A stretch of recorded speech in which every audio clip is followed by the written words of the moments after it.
to be honest, it's like, how deep do I want to go? I think to be really honest with you, like, my name is Akanni. I am 23 years old. Motivating people and encouraging people is something that I love to do.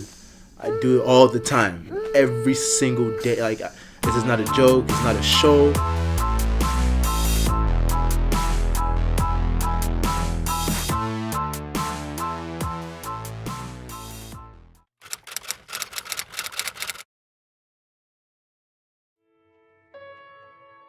I think recently, something that has been in my heart is the beauty and the power of, like, family, right? Like, God has really put that in my heart. One day I would love to get married, but I'm not ready. I'm not ready emotionally, and most especially I'm not ready financially. But that desire is in my heart because, man, like, family is beautiful. And like, God communicates so much of his love and his mercy and his relentlessness through family. And I'm just telling the Lord, like, everything is in your hands. Right now, it's time for me to continue to pursue you, trust you, and, walk in my purpose and walk in what I'm passionate about, which I believe is my purpose, and to also be financially stable. The most insecure that I've ever felt was this season of my life, this past summer. Although I'm not defined by my bank account or how much money I have, it never felt good to not have any money, not having a job, and recently just getting a job. Before I had the job, after graduating college, I was getting advice from everyone. If you don't have a job and they have a job, they feel like they're a guru to give you advice because you don't have something that they have that you're looking for. So I felt insecure because I didn't have any money, and I had to depend on a lot of people around me financially, and it didn't feel good. And as a man, it's instinctual for me to be a provider, right? Whether it's financially, emotionally, being present, like, to provide something.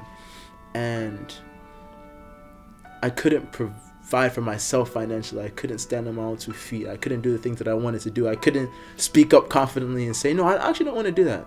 I would like to do this, I have this plan, and I would like to, see that come to fruition, whether it's going on a trip or an idea, an entrepreneurial idea I had no confidence to pursue that because I had no money.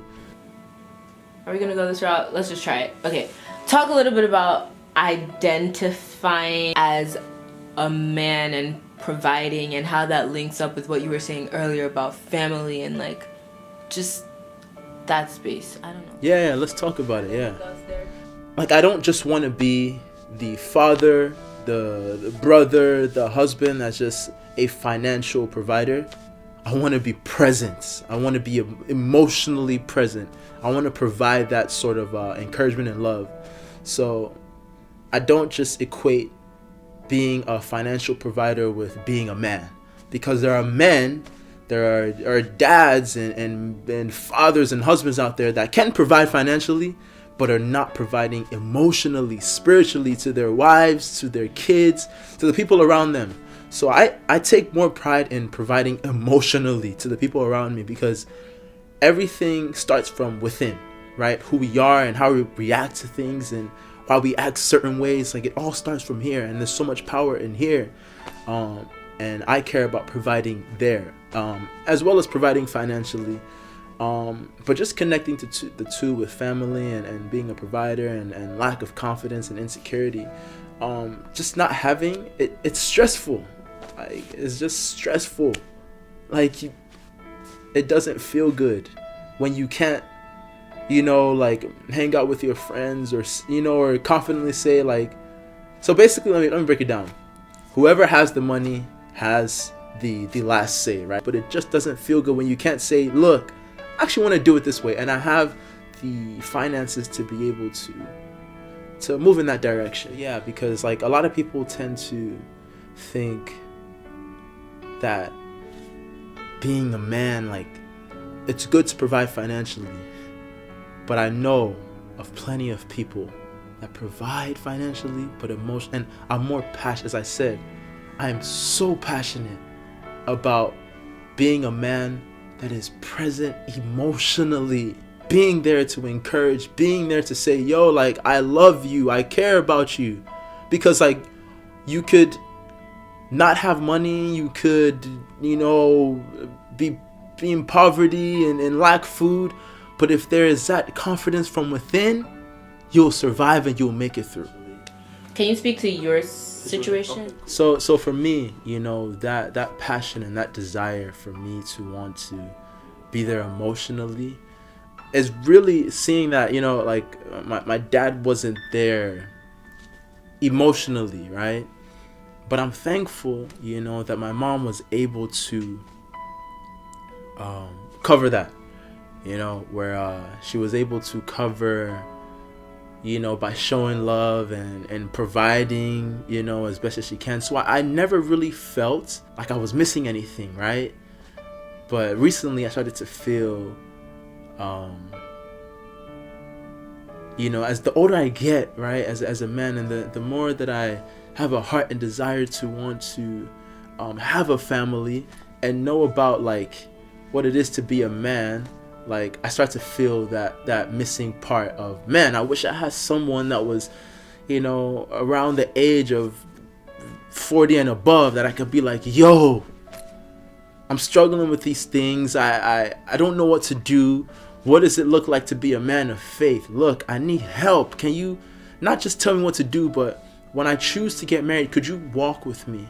Could you walk through life with me? Could you hold my hand? Because look, I'm going to mess up and I need someone that is a man of God that could encourage me, support me, tell me the truth, and hold my hand throughout like life in terms of like having my own family, because that's what I need. And there is no knock to my dad or any father out there that is or any mother out there that's not emotionally present. We're all human, we're all flawed. I'm flawed, right? But it's by the grace of God that I'm walking in my path, and I'm trusting Jesus, and I'm setting my eyes on him. What are you up to? Like, what do you do?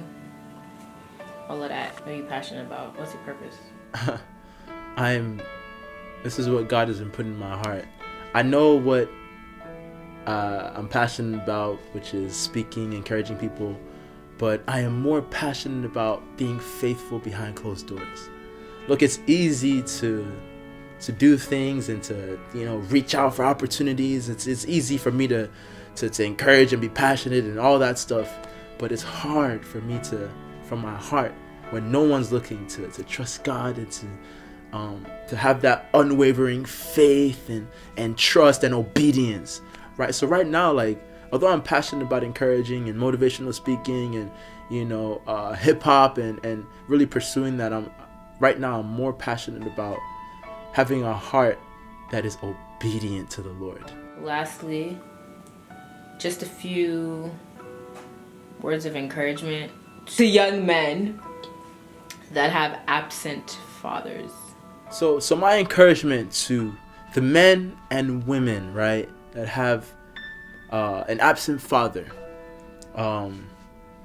is to know that the pain that you may feel is real, but to not let that pain dictate your life. To keep pursuing, to continue to have hope, and to know that if you have that mindset of change and you have that heart to want to see something different, you're on the right direction. You're not defined by your mistakes. You're not defined by the things that have happened to you, but know that little spark within you is an encouragement. That little spark of change. Be encouraged because you're in the right direction.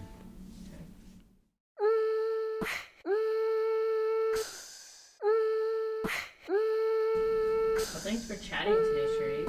You took us on a totally different route, and that's amazing. This is good stuff. Thank you. No problem. Thank you. We're out. Over and out.